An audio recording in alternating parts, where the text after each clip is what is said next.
E-commerce has been around since 1994, when Phil Bradenberger purchased the first product online, 10 Summoner's Tales by Sting.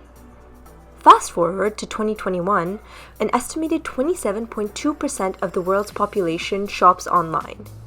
In today's video, we are going over what e-commerce is, types of e-commerce, as well as whether it is still a viable business option post the pandemic.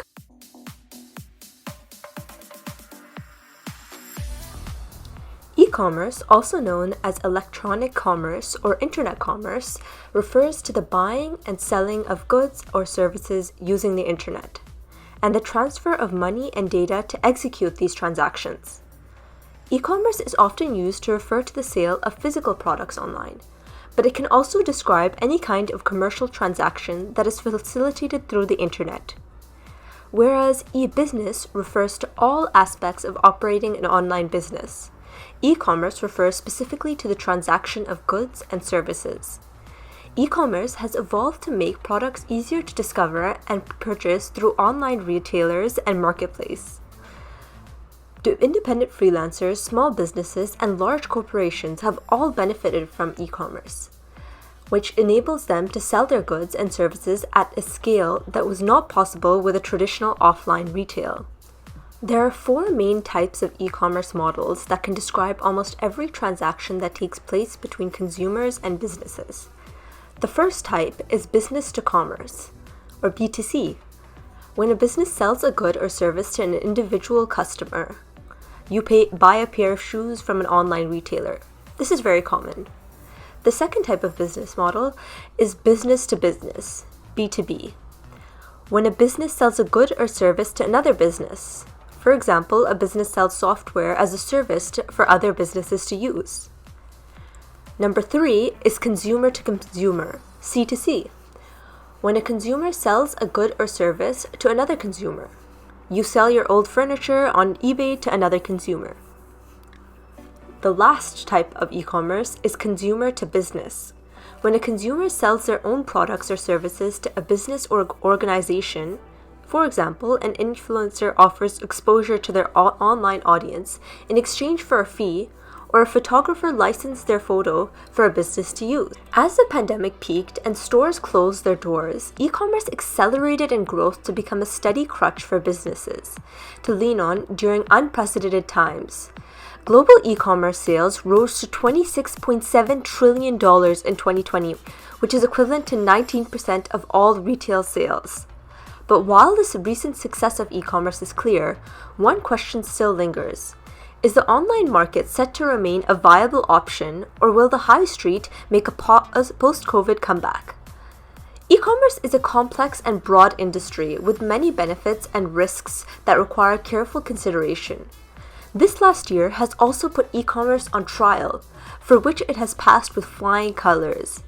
It has shown how the internet is capable of responding quickly to the void left behind by the high street, and it demonstrates a robust and convenient nature that has the foundation to become the most popular way people shop in the future. While e-commerce has certainly earned its stripes over the pandemic, there's a sense that people are keen to get back to normal in a post-COVID world that could threaten e-commerce as a viable business option. Having an e-commerce business comes with many inherent advantages and benefits. Here are some benefits of e-commerce that may convince you it's a viable business avenue in a post-COVID world. The first benefit is that e-commerce provides a 24/7 sales channel. Unlike high street stores, the doors of your e-commerce website never close. Customers have different shopping habits. Some like to get in early, others crawl the web through the night. By being available all hours of the day, you can attract people who wouldn't otherwise be able to visit your store. The second benefit is that store builders make online selling easy. E-commerce store builders such as Shopify and WooCommerce make e-commerce more convenient for the average business owner.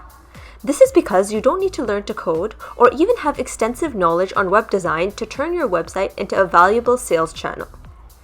The last advantage of having an e-commerce store is that customers have a less invasive experience. Before the pandemic, some people liked to avoid the hustle and bustle of high street shopping.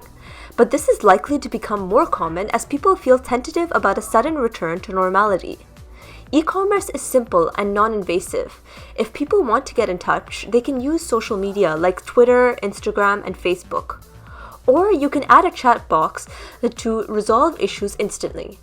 E-commerce offers your business greater flexibility and selling potential. However, no opportunity comes without risk, and online selling is certainly no expedition to the rule. Here are some risks associated with a typical e-commerce business model that you should take into account before deciding it's a viable avenue for your operation. The first risk associated with e-commerce is that friendly fraud is losing sales for online businesses. Otherwise known as chargeback abuse, this refers to a refund initiated by the cardholder or their bank. On the face of things, chargebacks are completely legal and often occur for a valid reason: merchant's error or buyer's remorse. Done excessively, however, it can have a devastating effect on your business, with friendly fraud projected to have cost businesses $50 billion in 2020. The second risk associated with e-commerce is that customers cannot try products before they buy it. Augmented reality software is one thing, but it may never quite beat going into a store to try on something before you buy it. In its current form, e-commerce simply isn't interactive enough, which can put off many prospective buyers from looking at your products or services. The last risk associated with e-commerce is that e-commerce is highly competitive and tough to get right. There are 576,000 new websites created daily. This is a staggering number that underpins the difficulty your business faces to be visible in the SERPs. Purchasing Google Ads is one way to stand out amongst your competitors. But to truly increase traffic, you'll need to invest time and effort into growing your online presence organically with search engine optimization.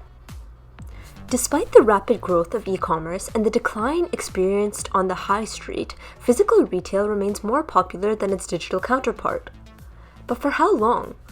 The pandemic handed e-commerce a big boost in growth, though this industry has been trending in an upward direction for a long time now. There's lots of potential in e-commerce, and we haven't even scratched the surface yet. E-commerce offers your business a sense of flexibility and outreach the high street simply cannot match. But it's not without risk. The digital market is a competitive environment that forces you to work hard just to be seen. Thanks for sticking with me as we unpacked what e-commerce is. I hope you found some value in it. That's it for this video. Make sure to hit that like button and also subscribe to my channel for more videos just like this.